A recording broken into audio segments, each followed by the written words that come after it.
활동과 상담과 보호다 이랬단 말이에요. 네네. 근데 이제 청소년 관련한 법이 청소년 보호법으로부터 시작된 건가요? 네네. 보호법으로 청소년 시작됐고 현재 청소년 기본법과 청소년 보호법이 있나요? 복지법, 그러니까 복지지원법, 그다음에 청소년 활동진흥법. 그러면 현재는 이 청소년, 그러니까 목사님이 구분하신 세 가지 청소년 활동, 청소년 상담, 청소년 보호 복지가 각각 법이 있나요? 보호복지가 법이 없습니다. 보호복지는 그 법이 청소년 없나요? 복지지원법 안에 들어가 있는데 청소년 복지지원법의 대부분의 요소가 청소년 상담 복지센터를 중심으로 만들어진 법입니다. 그러면 그 청소년 복지지원법은 복지지원법. 복지지원법은 예. 상위법이 청소년 기본법이고 그 밑에 하위법으로 청소년 복지지원법. 청소년 복지지원법이 있는데 네. 그 청소년 복지지원법이 다루는 내용이 상담과 보호복지 이렇게 들어있어요. 네네. 근데 주 내용이 상담이다. 네네. 그러면 목사님께서 나누신 게 세 가지이지 네네. 예. 실질적으로 우리 법체계, 우리 국가기관에서 나누는 건 두 가지라고. 두 가지밖에 없습니다. 청소년 활동과 청소년 상담 예. 보호. 예예. 이게 봐야 돼요. 네네. 원장님 지금 그렇게 느끼시나요? 지금 우리 법체계라든가 이런 데 하고 있는 방식이 두 가지다. 그러니까 지금 여기서 코로나이가 참 그런데 이제 목사님 말씀하시는 그 쉼터에 대한 말씀을 많이 하셨는데 지금 상담 복지로 했잖아요. 네. 네. 원래는 상담 지원센터가 이제 복지를 하나 넣은 거거든요. 맞습니다. 예. 복지가 맞습니다. 근자에 들어갔어요. 예. 작년도 근데 8월 2일 복지가 날. 근자에 들어갔는데 그 근자에 넣을 때 거기는 지금 아까 목사님 말씀은 쉼터는 제외되어 있다 그러셨는데 사실은 저희가 알고 있기에는 쉼터도 함께 가는 걸로 알고 있어요. 아, 상담 복지. 제가 제외됐다는 거는 복지 분야가 따로 이렇게 한 바운드를 형성해야 되는데 그 안에 포함됐다라고 제가 작은 포션을 차지하고 있다 이런 얘기시군요. 예, 예. 네네네네. 그러니까 지금 그 말씀은 맞으시는 거예요. 네. 근데 상담 복지법은 별도로 있는 건 아니고 네. 상담 복지 지원법이 있는데 거기에 복지가 딱 나와야 되겠다고. 예, 저는 이제 주장을 하는 거죠. 네. 저는. 그래서 예. 이제 제가 보면 목사님의 주장은 이게 산발이다. 예, 예. 첫째 세 발처럼 이렇게 굉장히 중요한 분야로서 보호복지라는 게 별도로 있어야 된다는 네, 그렇습니다. 주장이시고 현재 우리 정부에서 다루는 거는 활동과 상담 보호복지는 이제 하나 정도로 두고 아마 예산도 그렇게 두고 있는 것 같아요.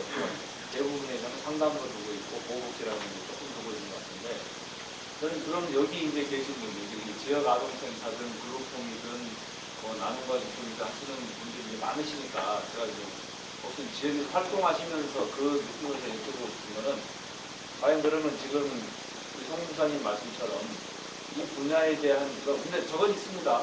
우리 분야 많이 지원해 주셔도 이건 어디나 다 있는 분이기 때문에 사실 그거 쫓아가다가는 이게 근데 감당할 수가 없는 거고 예를 들면 분야를 이렇게 나눌 정도로 지금 세분화돼서 발달했는가 실제로 그런 정도로 사회적으로 필요성을 많이 느끼고 있는가 저는 그게 좀 궁금해요. 오늘에 있어서 이제 사실 이제 목사님들이 지금까지 계속 이거는 왜 지원이 안 되느냐, 부족하다, 왜 경기도에서 예산 이런 얘기를 많이 하셨는데 제가 좀 정리가 안 됐었어요. 근데 오늘 말씀을 듣고 나서 이런 시각의 차이가 있겠구나 이걸 느낀 건데 과연 다른 분들도 이제 예를 들면 학교에서 이제 오래 일하시고 청소년 수련을 하시는 지금 현재 원장님 입장, 그 다음에 밖에서 이제 아까 담장 안과 담장 밖으로 나눠본다면 담장 안에서 일하시는 입장과 담장 밖에서 일하시는 분들이 대체로 그 분야의 경중을 어느 정도로 생각하시는지 제가 그걸 일단 좀 듣고 싶어요. 누가 먼저 얘기 좀 해주시면 좋겠어요. 손님 한번 지금 당장 안과 밖으로 나누는 그 자체가 굉장히 큰 비중으로 들어갑니다. 그럼 군대 내에서도 군 영내 부치에 굉장히 크게 이슈가 되고 있기 때문에 청소년 문제는 당연히 부치가 한 파트를 분석해야 합니다. 그것이 지금 안 되는 자체가 되는 왜 이해가 안 가요. 그런데 담장 안은 사실은 교육부가 많이 하는 거잖아요. 근데 담장 밖은 여가부가 하는 거는 이 수련 활동 문화 이거는 대체로 여가부잖아요. 그러니까 지금 말씀하신 분야는 사실 전부 다 담장 밖이거든요. 그러니까 이거는 꼭 담장 안에서는 중요시 이런 건 아닌 것 같고 그 소위 말 아까 얘기한 부분들하고 담당 밖의 활동에 대해서 다뤄야 하는 정신이 다르거든요. 예. 수련하고 그건 다르죠. 예. 복지적으로 다뤄야 하는 정신이 다르고요. 지금 수련 제외한 상담과 복지 예. 얘기입니다. 예, 그러니까 보통 같은 경우에 또 저희 그 지원센터로 보건복지 쪽으로 넘어가 있어요. 그러니까 이것을 한꺼번에 아우를 수 있는 그런 어떤 담당 부서가 따로 있어야 되는 건 정확합니다. 그게 맞습니다. 보건복지가 아니라 그런 청소년의 그러니까 저희도 보건복지 쪽에서 지금 현재도 저희 그 불법의 입소 절차 자체가 없거든요. 그걸 만들어달라고 계속 몇 년째 이야기하는데도 보건복지부에서는 그 청소년 분야 이 불법에 대한 이해가 안 되는 거예요. 그 청소년 복과가 따로 있어야 돼요. 복지를 다뤄야 지금 하는 제가 오늘 강의에서 이제 저와 여러분들이 하나의 의제로서 던진 것이 이제 바로 이사장님께서 지금 짚어주신 부분이거든요. 상담과 복지가 지금 우리나라 정책에서는 같이 묶여 있습니다. 이 부분에 대해서 우리 이제 보호복지 부분에서는 차라리 상담은 물 스며들듯이 상담이 들어와 있어야 되는 거지. 상담이 주가 되고 보호복지 사업이 하나의 시설로서 전락되어 있는 이런 법 체계 구조에서 저는 보호복지를 따로 독립해서 차라리 주든지 상담계를 우리가 무시할 수가 없으니까 그러면서 상담은 좀 상담에 대한 어떤 뒷받침 학문적인 연구 이런 걸 해주고 실제 실천은 보호복지 쪽에서 해야 되는데 이 부분에 대해서 경중이 현장에 있는 분들이 어떻게 느끼는가 그 필요를 제공해 줄 때 정치하시는 분들은 뭔가 또 목표를 생기겠다는 그런 말씀으로 보시고 여러분들이 현장에서 느끼는 바를 같이 토론을 좀 해달라는 거죠. 청소년 정책이 말씀하신 것처럼 청소년 육성이라는 게 교육은 교육이라는 걸 배워진 것처럼 청소년 학교 밖 청소년 육성이라는 단어로 시작이 되어졌고 육성 속에 보면은 활동과 그다음에 보호가 있었습니다. 보호가 있었고 활동 영역은 아까 체육 청소년 국에서 또 업무를 맡게 되고 보호 영역은 어디서 업무를 받냐면 국가공정밀실 산하 거기에서 업무를 맡은 거죠. 보호. 예, 국가공정밀실 산하 국가청소년위원회 그래서 보호 업무를 하는 것입니다. 그래서 그 보호의 개념은 성으로부터의 보호가 되고 있고 그다음에 아까 말씀하신 것처럼 2004년도 최영 위원장이 이렇게 청소년 업무를 보면서부터 그 이제 청소년이 육성과 보호가 있는 것이 이제 세계 체계로 갑니다. 육성과 보호와 복지로 가게 되는 거죠. 복지를 복지 영역에 있어서도 업무를 어디서 받냐면 한국 청소년 상담원에서 보게 되어지는 거죠. 그렇게 되어짐으로 인해서 사실은 육성 업무가 활동 업무로 전락이 되어졌죠. 청소년 모두가 육성이라는 단어 속에 있었는데 이게 활동과 보호와 복지로 이렇게 나눠지면서 육성이라는 단어가 사라지고 기본법이 사라지고 이거는 활동이라는 용어로 이렇게 세 가지로 나눠지게 됩니다. 근데 여기서 보호는 현재 이 보호 복지가 아니잖아요. 그 영역은 그래서 다음인데 뭐냐면 지금 이 업무가 여가부와 복지부로 나눠졌다는 것은 이것을 이제 여가부에서 업무를 본다는 관점은 청소년 업무일 때 보는 것이고 복지부에서 본다는 것은 아동으로 개념으로 보는 거예요. 예산이. 그래서 이 부르권 같은 경우는 청소년의 업무로 보는 것이 아니라 아동의 업무로 해서 지원되는 것이 그런 개념이고 그런 정도의 차이점이 있습니다. 그래서 지금 이렇게 지금 말씀하신 것은 좀 이렇게 통합될 필요가 있다라는 의미고 사실 그것이 통합 과정들이 논의가 좀 있었는데 그것이 좀 이렇게 청소년 육성 쪽에서 많이 반대를 많이 했죠. 청소년 육성 쪽에서는 여가부로 가는 것도 사실 반대했었고 교육부로 들어가기를 원했었죠. 왜냐하면 청소년 업무를 현장에서 하고해서 학교하고의 네트워크를 해야 되는데 학교하고 관계가 원만하지가 못하다 보니까 교육부로 들어가기를 원했던 것이고요. 그게 이제 청소년 육성 쪽 사람들, 활동 쪽 사람들, 저는 이제 그쪽에 소속되어 있었던데 그랬던 것이고요. 그래서 이제 이 업무가 어느 부서에서 나오냐 참 것은 대상자를 청소년을 보냐 아동을 보냐 차이가 있는 것이고 그 다음에 이게 실질적으로 법정 가는 건 청소년 기본법에 보면 청소년은 이제 24살, 9살 가지고 아동복지법에 의하면 아동은 9세에서부터 18세까지 결국 승복되는 나이가 있어요. 그 승복되는 나이 때문에 그런 관계가 형성되고 있는 것입니다. 그래서 통합에 대한 논의는 이제 아마 이제 안산에서 할 얘기는 아닌 것 같고요.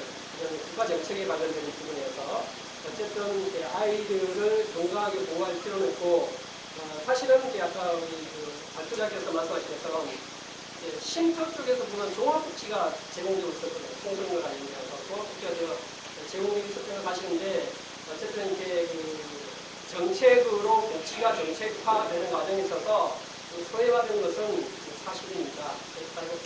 왜냐하면 이쪽은 청소년 상담 쪽 업무도 이제 전공자들 보면 심리나 상담 쪽의 사람들이 있는 것이고, 그 다음에 쉼터 쪽은 복지를 전공하시는 복지사들이 있는 것이고, 그 다음에 수련원이나 문화직 같은 경우는 청소년 지도사들이 있었던 것이고, 이렇게 전문가가 각각 다른 영역에 있는 부분도 있습니다. 그런 부분들이 있어서 이게 사실은 기간이 짧습니다.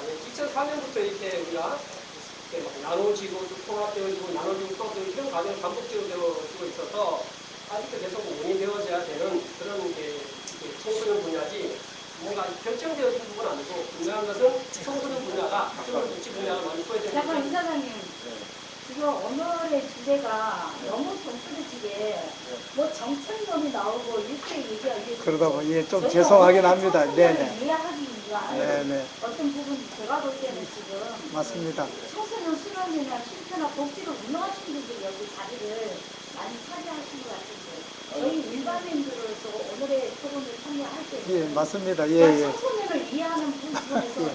청소년들 복지받는 복지를 이용하시고 쉼터를 이용하시고 수련을 이용하신 분들이 그동안 청소년들을 많이 봐오고 뭐가 문제점이고 일반 서민들이나 자기 자녀가 아니지만 바라보는 시점으로서 어떻게 이해를 해야 하고 어떻게 좀 바라봐주고 어떤 부분을 이해를 해주고 이렇게 흘러가셔야 되는데 어떤 정책론을 놓고 여기에 맞습니다. 예, 죄송합니다. 예. 그거 뭐 제가 잘못했습니다. 예, 네. 잠깐만, 근데 이 부분도 중요한 문제라서 한 거예요. 그러니까 여기 그렇지만 저희들이 잠깐만요. 제가 정리하겠습니다. 그렇지만 우리들이 아니고 여기는 지금 요 관계에 대해서 제가 이제 판단하기에 지금 얘기한 부분이 정리돼야 되는 분도 여기 반이 넘어요. 그분도 그렇지만 누가 그거를 해결해 줄 수 있는 분이 없잖아요. 여기 있어요. 그렇지 않습니다. 있습니다. 하여튼 그거는 제가 충분히 예, 이야기합니다. 예. 그러니까 이 스펙트럼이 좀 넓어가지고 모두가 이해할 수 있는 주제가 아니면 사실이에요. 그러나 방금 얘기한 것도 굉장히 중요한 주제라고 생각이기 때문에 제가 먼저 말씀을 꺼낸 거고, 그러니까 이게 동떨어진 주제는 아니고 굉장히 중요한 주제고, 이걸 정리한 다음에 방금 말씀하신 걸 넘어가겠습니다. 근데 일단 한 5분 이내로 좀 정리를 좀 했으면 좋겠는데, 일단은 제가 좀 궁금한 게 이게 있어요. 저는 맨 처음에 보호라고 성으로부터 보호 뭐 이런 식으로 되던 이 보호는 영역이 적어졌는지, 그 다음에 예를 들면 물 관리 이런 분들 딴 데서 많이 해요. 예를 들면 뭐 환경보호해야 되냐, 국토보호해야 되냐, 아니면 해양경찰은 그러면 해양수산보호해야 되냐, 뭐 경찰청 해야 되냐. 그렇지만 어디 있든 간에 그 영역이 존재하는 건 사실이거든요. 그러니까 예를 들면 이 보호복지라는 부분도 예를 들면 제가 궁금한 거는 만약에 이게 여가부가 아니라 복지부에서 지원이 된다면 없는 게 아니라 복지부에서는 실제로 있는 시치 아니냐 이런 느낌도 들어요, 사실은. 네. 그러면 이 부서의 문제는 차치하고 좀 이따 얘기하고 이 복지를 무시하고 있다고 하는 건 아닐 수도 있지 않느냐 이런 생각이 있는 거예요. 이거는 잠깐만 먼저 맞습니다. 네. 지금 이사장님이 대강 정리를 하시는데 저도 똑같은 생각입니다. 아까 목사님 발표하신 목사님 말씀에는 복지가 엄청 소외된 걸로 되어 있지만 법에 불알만 안 됐을 뿐이지 이제 앞으로 찾아가는 이제는 그 복지를 신경을 써야 되겠다는 게 시작이 된 거예요.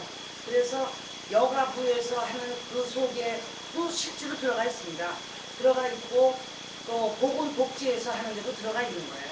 그러니까 실제로 그 세 개로 국가 정책으로 법으로 나누어지진 않았지만 이미 들어가 있고 지금 이사장님 말씀대로 이거를 우리가 정말 정책적으로 필요하다고 할 때는 정말 체계적으로 만들어서 왜 필요한지 해서 차기에 만들 수 있는 그 기회도 있는 겁니다.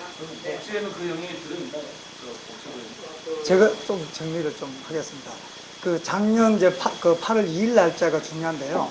그 복지지원법이 개정이 되면서 그 지금 우리나라의 그 청소년 업무, 여성가족부 내에 있어서의 청소년 복지는 사회복지 분야에 들어가지 않습니다. 지금 현재 만약에 이게 청소년 복지가 복지로서 취급을 받으려면 사회복지법에도 청소년 기본법이나 청소년 복지지원법에서 이야기하는 청소년 복지가 사회복지법에서 이야기하는 복지로 인정한다 하는 문구가 들어가야 됩니다. 근데 그 사회복지 쪽에는 지금 아직도 안 들어가 있습니다. 다시 말하자면 여가부의 청소년 정책 하에서의 청소년 복지라는 개념이 막 들어오기는 하고 있지만 청소년 복지 자체가 사회복지법에서도 복지로 인정을 못 받고 있습니다. 그러다 보니까 지금 현재 우리나라가 청소년 상담원과 청소년 활동진흥원 두 톱으로 가다가 이 상담이 복지를 거머져라 해갖고 사업을 준 게 CYS 넷이었고, 여기 보면은 잠깐만 요거는 좀 설명하고 넘어갈게요. 특별지원 청소년이라고 하는 부분이 이번에 개정된 복지지원법의 거의 반을 차지하고 있습니다. CYS 넷에 들어가는 내용이 실천적인 내용인데, 그거에 대한 선정권이 청소년 상담센터인데, 저게 뭐가 되는 거예요? 청소년 상담 복지센터로 이름이 바뀌었습니다. 그러니까 복지라는 걸 하겠다라고 하면서 상담실이 복지시설의 중심이 되어버린 겁니다. 그래서 실제로 복지로서의 봤을 때 사업은 이거는 올바른 진행을 가고 있는 게 아니다라고 하는 입장으로서 소외됐다라고 일단 얘기하는 거예요. 다른 분도 오늘 대체로 그 부분에 동감을 하시는 거예요. 지역아동센터 같은 경우는 저는 잘 모르겠어요. 저기는 부서가 완전히 다릅니다. 보건복지부 산하 아동부서이기 때문에 예, 그 이런 논의에서 지역아동센터는 보건복지부 산하 아동 쪽에 그러니까 제가 보기로는 왜 그 얘기를 자꾸 꺼내냐면 쉼터라든가 이 보호복지가 그렇게 산발이 정도로 중요한 거냐라고 한다면 제가 보기로는 그 보호복지라는데 지역아동센터도 그룹법이든 다 마찬가지예요. 다 필요한 영역이라고 보거든요. 제가 생각한 지금 목사님이 말씀하신 걸로 본 보호복지에는 저 부분도 다 들어가요. 들어가는데 대상이 안 됩니다. 아니죠. 체계가. 청소년만이 그 대상이 아니고 그거는 목사님의 부분이고 일반적 부분으로 보면 이 전체가 보호복지란 말이에요. 그렇잖아요. 예. 근데 그게 국가가 구분하고 있다니까 청소년자를 저는 주는 뭐냐면 분야고 그분도 저는 좋다니까요. 영역 싸움이 아니라 그 분야가 없느냐 인정되고 있는 이걸 얘기하는 거예요. 아까 제가 수자공사 얘기 드린 게 그 부분이거든요. 인정되고 있죠, 저는 저기가. 한 분야로 그럼 이렇게 만들어져야 된다고 생각하는 그거는 아니고 그건 네, 별도. 그거는 그러니까 지금 뭐 쉼터든 그룹홈이든 지원센터든 이렇게 하나의 원스톱 체계가 모일 필요가 있거든요. 한 어떤 아동의 경우에 아까 말씀하신 것처럼 이해 잘 안 되는 부분이 나타나도 아이들마다 다 지원해야 될 게 다르거든요. 알겠습니다. 한 폴리스가 좀 이렇게 만들어졌으면 하는 네, 일단 요 정도까지 할게요. 왜냐면 저는 이 부분이 굉장히 오늘 얘기하신 것 중에서 저는 정책적으로 반영해야 될 것들 중에 핵심이라고 느낀 거예요. 그리고 이게 정리를 이게 부서를 몰아주는 문제도 또 그래야 되느냐 마느냐는 것도 중요하고 그 다음에 중요한 부분은 이제 보호복지라고 제기를 하셨는데 과연 그게 개념 자체가 존재하는가 나눠져 있는가 아니면 없는가 내지는 뭐 예산이라는 게 뭐 제대로 되는가 이 부분은 아마 이 부분이 해결되어야 지금까지 아마 목사님 지정하시는 부분이 상당히 반영될 거라는 걸 이렇게 느껴져서 말씀드리거든요. 이거는 축으로도 아마 저는 대체로 느끼기로는 모르겠어요. 이렇게 보호복지라는 분야들 전체를 가지고 한번 얘기해 볼 필요가 있지 않을까 얼핏 느끼기로는 좀 그래요. 그 부분을 다음 어떤 자리든지 간에 좀 자리를 마련해 놨으면 좋겠다. 일단 여기까지 하고 일단 여기 준비하도록 하겠습니다. 그리고 저기 오신 그 우리 저 분도 계시는데 제가 사실 그 어떻게 강의하다 보니까 어떤 정책과 체제에 대해서 먼저 좀 강조하게 되는 거는 죄송하고 제가 시간이 이렇게 많이 갈 줄 몰랐어요. 준비해 온 게 있습니다.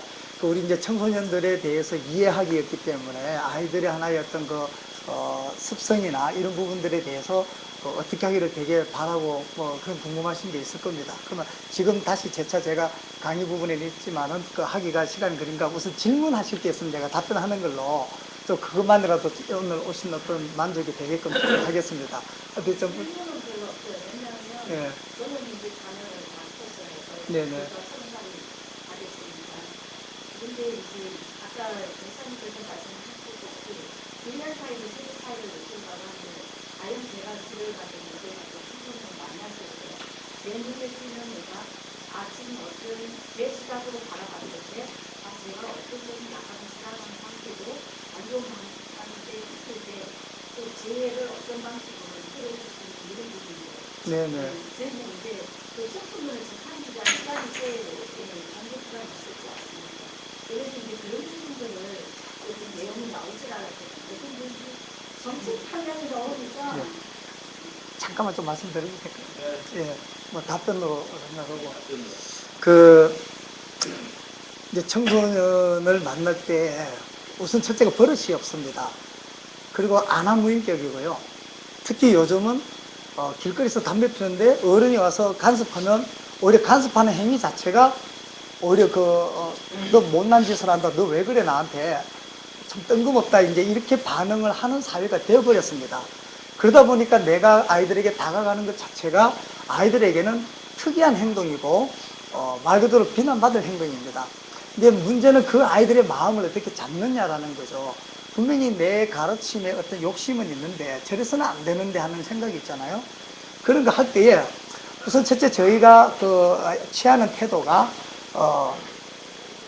기아를 넣지 마라라는 말을 씁니다. 상담을 할 때 상대방이 저에게 반말하고 욕설도 해요. 어떤 경우에 그러면 사회복지사로서 또는 사회의 어른으로서 내가 자기한테 저런 욕을 들을 군번이 아니잖아요. 인격이 반말을 한단 말입니다. 그리고 아주 그 내용이 보면 막 나를 잔인하게 막 나를 비난하는 그걸 딱 꼬집어내 갖고 막 얘기하면 나도 얼굴에 확 따라옵니다. 이 부분에서 그런 부모들도 마찬가지일 거라 생각해요. 여기서 터져버리면 대화가 안 됩니다. 죄송하지만 어른들은 희생해야 됩니다. 나는 그게 사회적 벌칙이라고 봐요. 우주가 질서가 있게 나가려면 먼저 선행자가 어쨌든 뒤에 후세들을 위한 희생과 밑거름 하는 것은 반드시 따르는 책무라고 봐요. 이것도 가족관계에서도 또는 청소년 선도에서도 저는 접목을 시킵니다. 일단 희생해라. 이유 없다. 뭐 거창한 어떤 인륜의 무슨 그걸 따지지 않고라도 그 순간에 내가 아이들을 잘 하기 위해서라도 그는 참아라. 참고 엔진은 막 돕니다. 근데 거기에 내가 기아를 넣고 클러치를 떼버리면은 내가 운전할 줄 모르는 미숙한 사람이라면 그건 사고 나잖아요. 그때 할 수 있는 방법은 엔진을 끊는 것밖에 없습니다. 엔진은 내 속에서 막 화가 납니다. 나지만 그 아이들의 그 욕이나 비난에 대해서 그냥 이런 거 있죠. 창문이 있는데 바깥에는 막 비바람이 막 몰아칩니다. 막 눈보라가 치고. 근데 나는 커피 한 잔 따뜻하게 탁 먹는 그 CF 있잖아요. 그런 상황. 아이들 만날 때 내 마음부터 조심시켜야 됩니다. 엔진을 넣지, 기아를 넣지 말고 청소년에게 다가가서 그 아이가 뭐라고 얘기하든지 간에 그 아이가 하는 말을 이쪽 귀에서 듣고 내 이 인격을 통과시키지 않고 흘려보내야 됩니다. 그래야 기회가 나옵니다. 인격으로 딱 받아들이면 내가 선생인데 내가 부모인데 어떻게 저놈이 감히 저래 이렇게 됩니다. 근데 부모는 자식한테 지잖아요. 그게 청소년 선도에도 나와야 됩니다. 밑 빠진 독에 물 붓기입니다. 방법이 없고 결과가 없습니다. 3년 5년 해도요 아이들은 또 버려두고 또 갑니다. 떠납니다. 배신에 익숙해져야 되고 절망에 익숙해져야 됩니다. 그러면서 하는 얘기가 내가 아까 질풍노도라고 하는 그걸 굳이 길게 설명한 이유가 진짜 그런 세대로 이해를 해야 됩니다. 그래서 문제는 세월 지나면은 됩니다. 나이가 넘어가면 됩니다. 그게 누구는 1년일 수 있고 누구는 5년 또는 10년일 수도 있습니다. 심지어는 나이 26, 27 먹어도 정신 못 차리는 애들이 있어요. 지금 저희한테 가끔 들어옵니다. 노숙자 쉼터 가기 싫어갖고 오는 애들이 있어요. 그렇게 나이 먹은 아이들도. 근데 그거를 참고 넘어간다라는 그 방법밖에는. 그래서 저는 하는 말이 선도에는 왕도가 없다. 참아줘라. 그래서 밑 빠진 독에 물 붓기를 생각하지 말고 콩나물 시루에 물 붓는 거라고. 물은 빠져나가지만 애들은 지가 알아서 살아난다고. 그러면 어느 사회에 가서든지 합니다. 누가 저한테 그런 얘기합니다. 목사님 이렇게 10몇 년 동안 해갖고 수천 명, 수만 명이 지나갔을 텐데